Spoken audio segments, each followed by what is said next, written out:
you brought with you today. And I don't know what cross you left outside because you thought it was too ugly or too embarrassing. But God knows. God knows. Perhaps you can have a conversation. Perhaps it can begin now. The scripture that was read today in this sermon is not really meant for you. Once you looked at the scripture closely, you'll realize that that's true. It's obvious. Jesus was not speaking to his disciples. He was speaking to the possible, to those who might be disciples. Luke calls them the crowd. They were just around Jesus, but had no commitment. They could go home,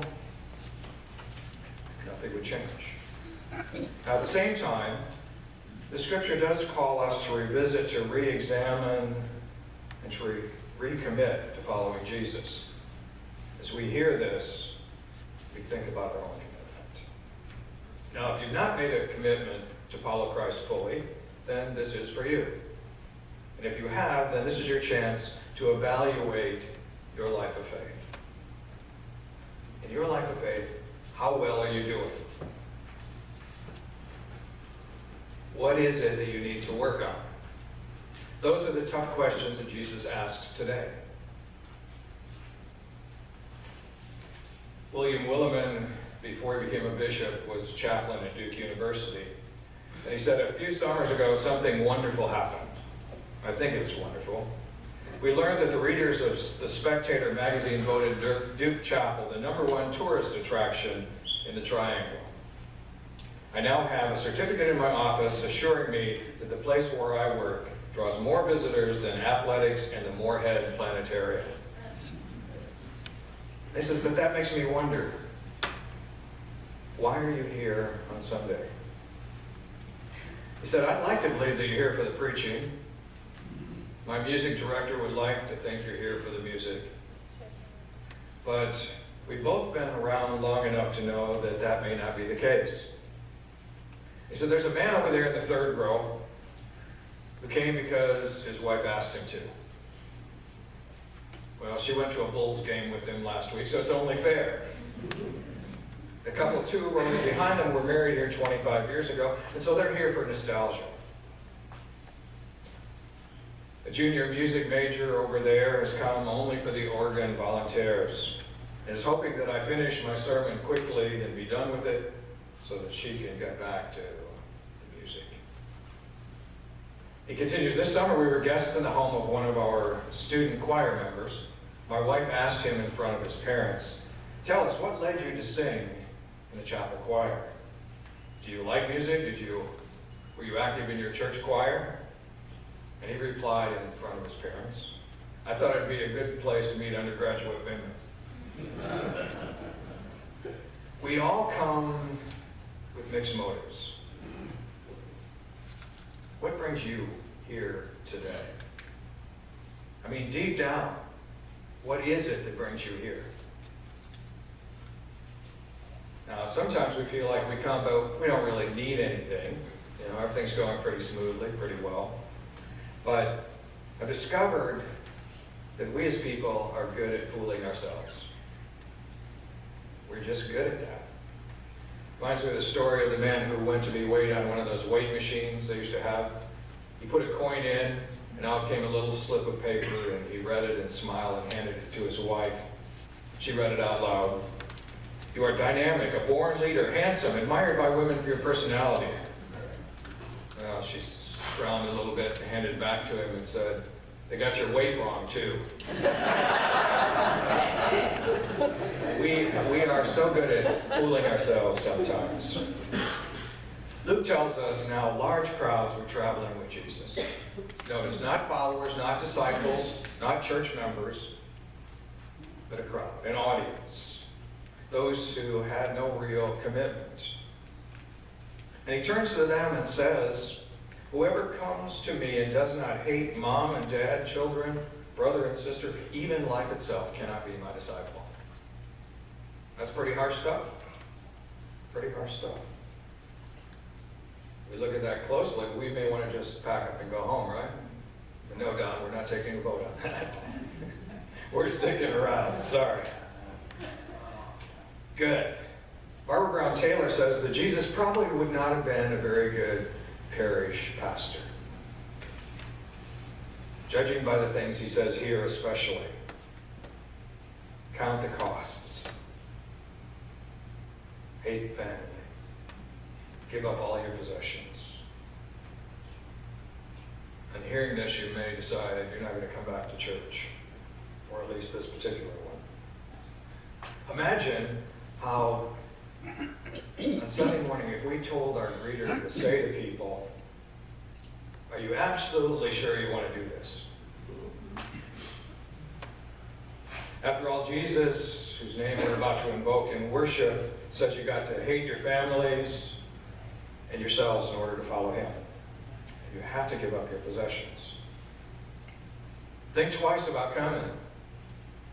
Maybe 3 times. Now, before you sit down in the sanctuary, make a list of all the things you like most in your life, and then be willing to give them up. Think about how many people would actually stay. Now, this passage is kind of a deja vu. We looked at the 12th chapter of Luke a couple of weeks ago, and we saw how the word that's translated in English, hate, is really not an emotion word.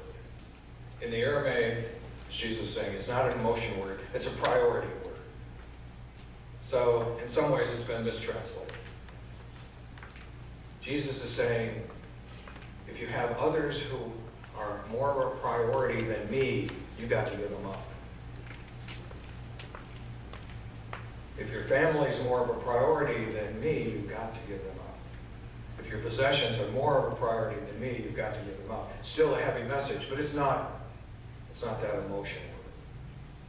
Just so we're clear about that. For most of us, we know what Jesus is asking. And we know it's not easy. Following Jesus involves conflicts with some of our cherished values and ways of thinking. That's why people got mad at Jesus. And we do that today as well. We try and make Jesus and the gospel fit into our own preconceived ideas or philosophies or politics or culture.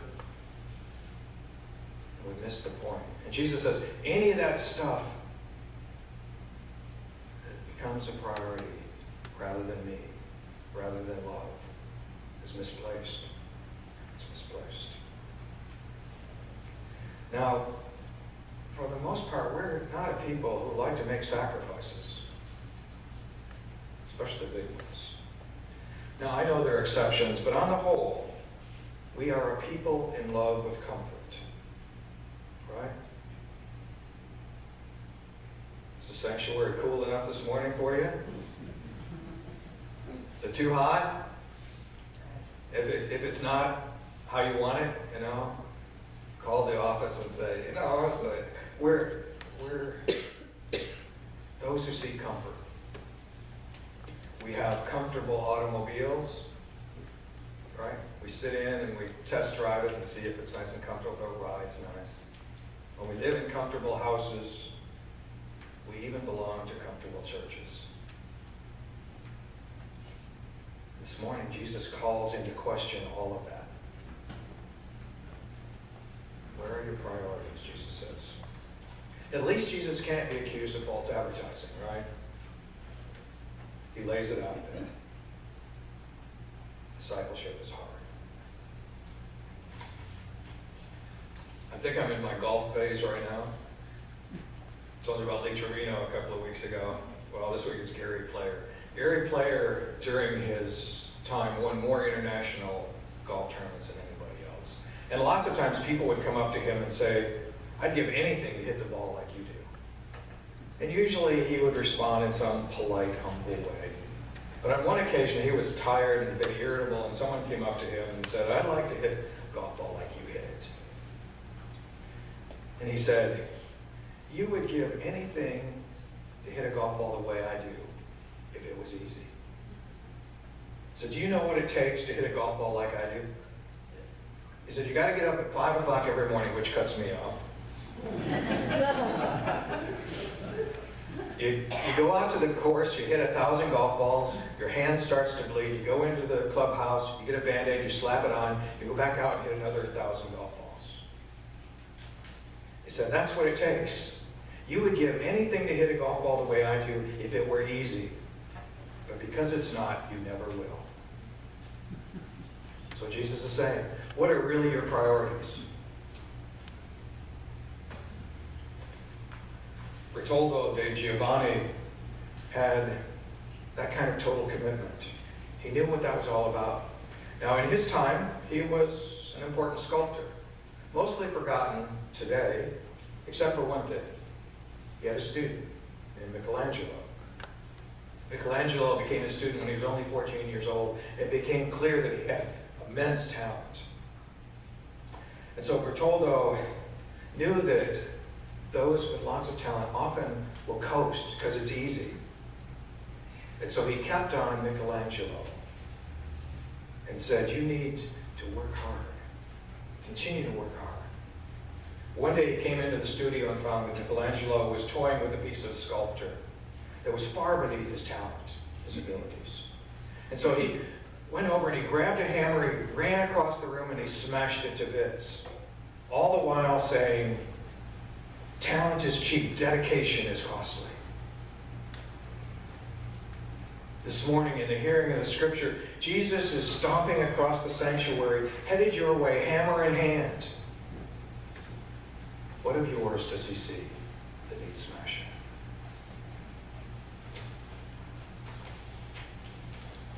Maxie Dunham tells of an American businessman who went over to Obergammerau to see the Passion play. After the performance, he got a chance to talk with Anton Lang, who was playing Christ that year. Seeing the cross nearby, he told his wife he wanted a picture with the cross, and so he gave her the camera, and he went over, and he tried to pick up the cross to put on his shoulder, and he could barely get it off the ground. Then confused, he looked over at Mr. Lang and said, I don't understand, I thought it would be hollow. Why do you carry such a heavy cross? And they spoke the words that Jesus spoke today. If I did not feel the weight of his cross, oh, no problem. If I did not feel the weight of his cross, I could not play the part. How often in your life of faith, your everyday life, which is your life of faith, how often do you feel the weight of the cross? In your life, in your choices, and more importantly, in your actions.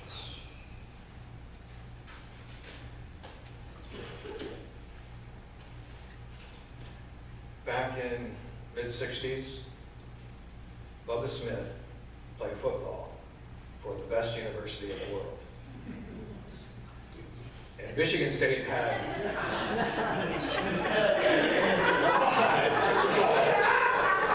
They had a fabulous team while he was there. He was an All-American. The slogan everyone would cheer when he came out to play defense was, "Kill, Bubba, kill." So after he graduated, he became the #1 draft pick for the NFL, and he had a great career, cut short by a knee injury. But after football, Smith was recruited to appear in commercials for Miller Lite beer. You probably remember some of those. Dick Butkus was his counterpart in those. They would play inept golfers or inept polo players or whatever, and there would always be the cross discussion between them. One would say, tastes great. The other would say, less filling. Yeah. Well, it was a great gig. It was fun, not too much work, paid a lot. He was happy. But one year, he went back to Michigan State, and he was the Grand Marshal in the homecoming parade. And as the car that he was riding in went down the street, there were crowds of students on either side. One side would yell, the other side would yell. And it got to him. So when his contract came up for renewal, he refused to sign because he did not want his life associated with something like that. wanted to stand for more. When we come for Holy Communion, we come ready to have our priorities in order. So as I began, I asked, or I told you, I didn't know what crosses you brought with you today. And I didn't know what cross you left outside because you thought it was too ugly or embarrassing or humiliating. But what I'm going to suggest, metaphorically at least, is that you go and you pick up that cross you left outside because you didn't want anyone else to see. Bring it with you to Holy Communion. Because that's what the heart of this is about. Jesus is saying, I want you to come as you are. To lay all of that stuff at my feet. And receive grace and peace, forgiveness, and love. So as you come forward, come as you are. With the ways that you have followed as faithful disciples and the ways that sometimes you've missed. Because Jesus wants all of that. Lay that at his feet. Go away.